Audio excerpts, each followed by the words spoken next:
ओम हर हर महादेव शिव शंभो बाबा धवलेश्वराय वालालिंगाय नमो नमः।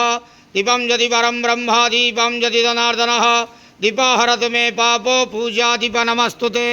धवलेश्वर वालालिंगाय नमो नमः। संसार सुखी रखंतु। आज पवित्र वामन जन्म सुनिया शुभ गुरुवार रे समस्त श्रद्धालु भक्त मानों को आश्रीपद करंतु। मनस्कामना पूर्ण करंतु। कर्म क्षेत्रोन्नति करंतु। ग्रहरिष्ट खंडन करंतु। जगतर मंगल करंतु। विश्वर कल्याण करंतु। आपणकर नाम प्रकाश करंतु। सेवकर डाक श्रवण करंतु। समस्त ग्वावसा भक्त मानंकर मनस्कामना पूर्ण करंतु। बाबा धवलेश्वराय वालालिंगाय नमो नमः। संसार सुखी रखंतु आनंदे के वार हरि बोलो।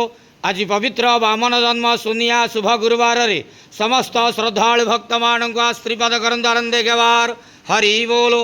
बाबा धवलेश्वराय वालालिंगाय नमो नमः।